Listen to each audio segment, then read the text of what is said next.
everyone, and welcome back to one of our cybersecurity videos. My name is Mina and I'm an IT technical support.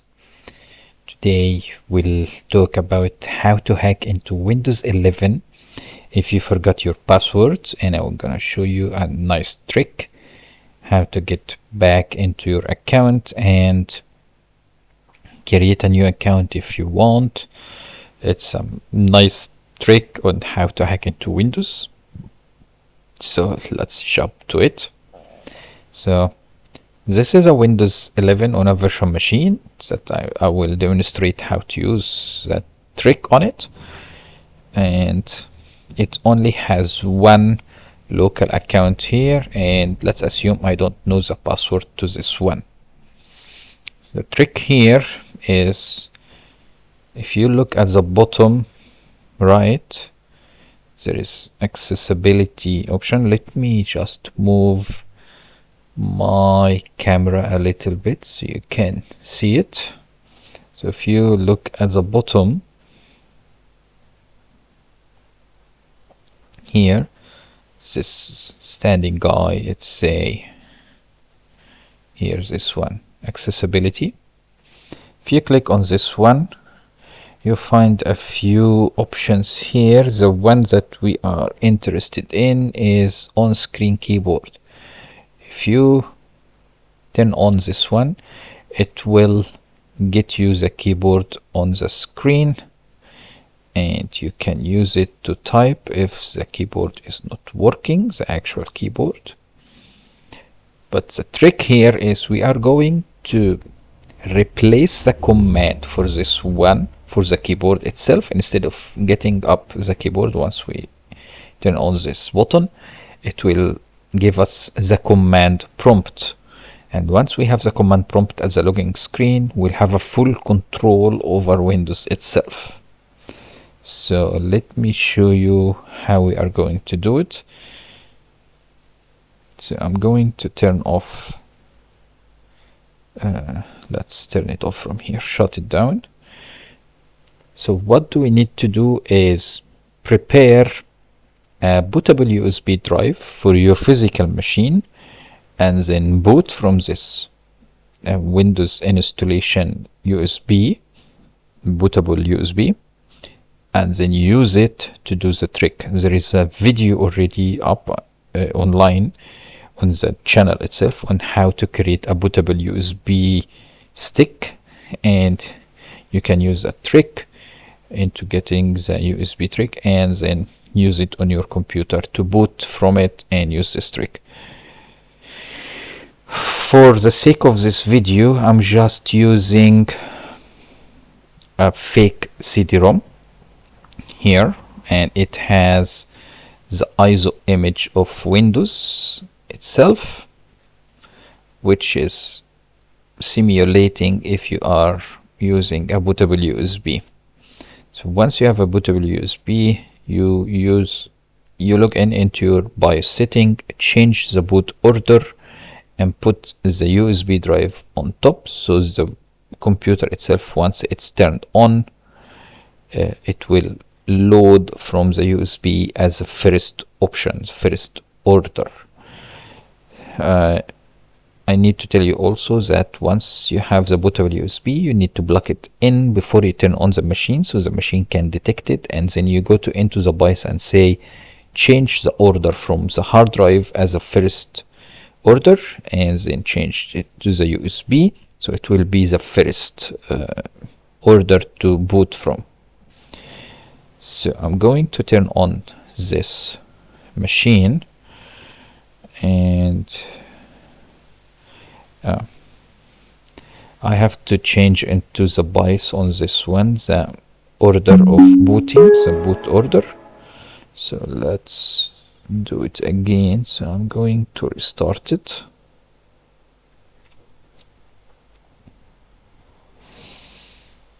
The BIOS setting is different from manufacturer to another. So HP is different than Lenovo is different than Dell, so you'll need to look up online on how to get into the BIOS and change the boot order, so you can change it to the USB itself. here I'm going to enter the BIOS setup, and configure boot option is the first one, and then change boot order, and in this one I will put the CD-ROM on top, press enter. Now the CD-ROM will boot as a first priority, and commit change, and exit and reset the machine. Just let me check one settings before we do that, because I need to make sure that the CD-ROM will turn on once we turn on the machine itself. Now I'm gonna reset it. As you can see here, it says press any key to boot from the CD-ROM. So I pressed any key on the keyboard. Now it's booting from the bootable USB in your case, and in my case it's booting from a fake CD-ROM itself. Now we are getting to the setup of Windows. I'm going to say next, next, and then repair my PC. I'm gonna press next again. Choose the keyboard layout. I'm using the US. Is it here? No. I have to go until we reach the U letter. S. Just need to use still not this one, and yes, US here. Okay, so I'm going to choose troubleshoot and then command prompt. Now I need to find the partition. Let me just make the font a little bigger so you can see it.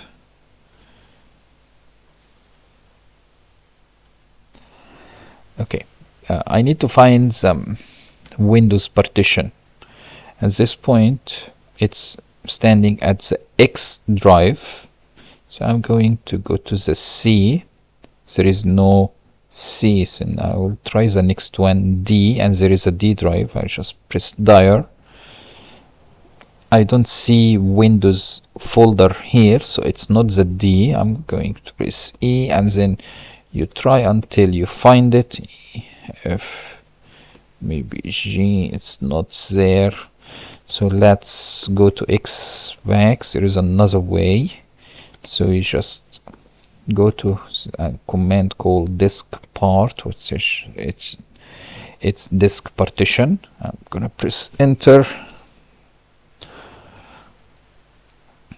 I'm gonna say list volume,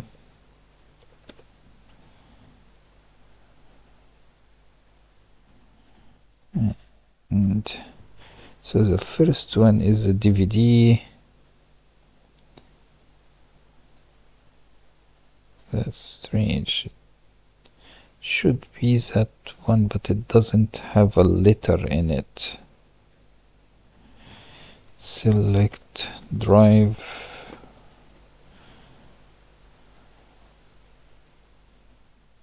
Select disk.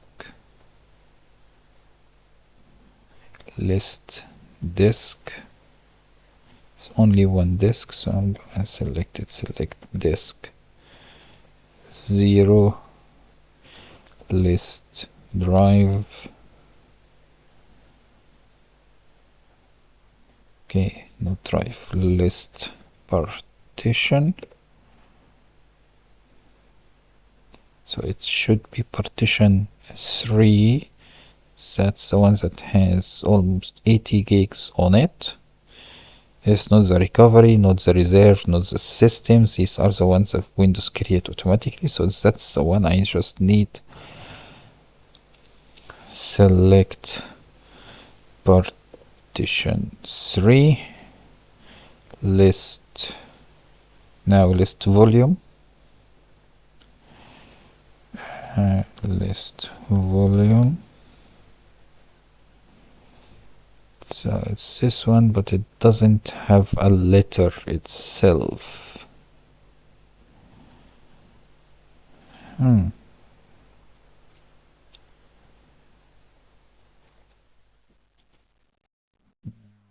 Let's see, I'm going to go back to my notes. Just bear with me. I think we're missing a little bit. So into that.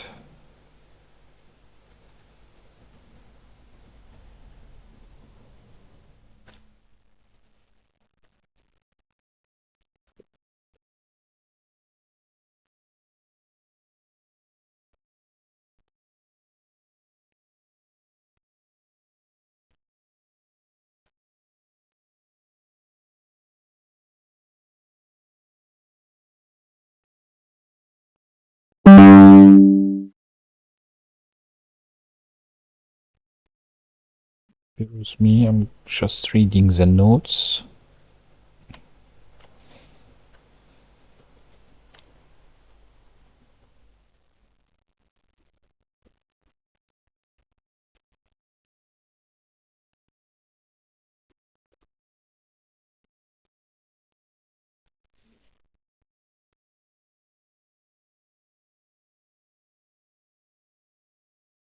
Yep. So we'll select volume 1 and now assign letter equal C. So now if I say list volume 1 has C drive. So I'm going to exit. Now I give the partition that I want to access a letter. If I press C there, now I can see Windows. So I'm going to go into Windows folder. Then I'm going to go into another folder called Windows 32 and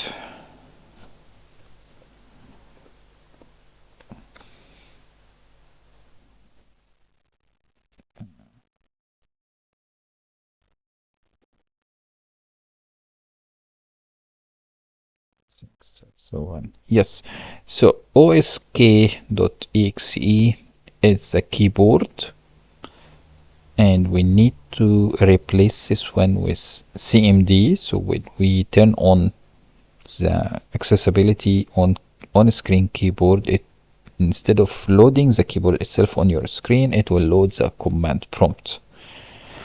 First we need to make a copy of this file because we are going to change. So we are going to copy osk.exe to osk-original.exe. Now we have a copy out of it. Then we do a copy cmd.exe to osk.exe and say, do you want to overwrite it? And I say yes. Now osk.exe is the command prompt itself. Going to exit and then continue to load Windows. I'm going to bypass the CD-ROM. Now it will load the current Windows on your hard drive.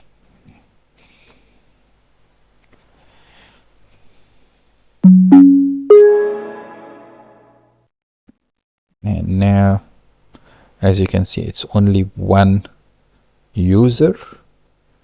And let's turn this on. And now, instead of the keyboard, I have the command prompt. At this point, I have full control of Windows. If I press net U, it's very small. Let me make it bigger so we can see it together. 36. Now if I press net user,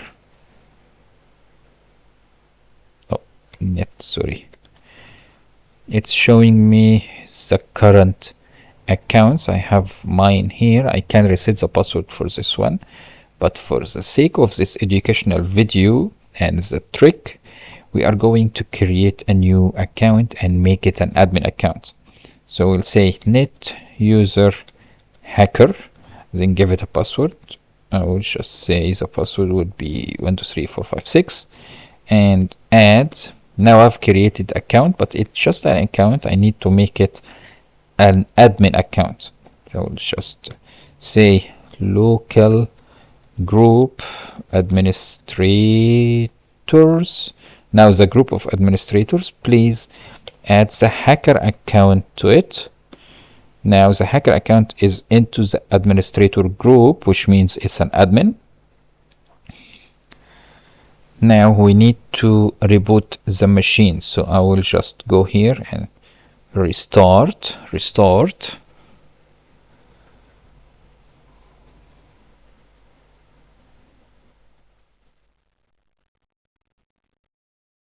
It's booting from the CD-ROM. I don't want the CD-ROM for now. Now it goes into the next order, which is the hard drive itself. Now we are at the login screen, and we click on it. Now we have two accounts, the one we've created, the hacker account. Now let's put the password 123456. Let's show it 123456 and then press enter. And we are in. Now we have a full control of the computer. If you don't know the password of the other account, now we've created a new account, an admin account, and now you can have the whole access to your machine. The whole machine itself is now opened for you. This is a nice trick on how to get access to a computer, and I've already done another video on how to secure your Windows, so this trick wouldn't work at all. So look for the other videos on how to secure your computer. If it's not applied on your machine, you can use it, apply to your machine, encrypt your data so nobody can do this trick at all on your machine. Thank you for watching, and wait for more coming soon. Have a good day. Bye.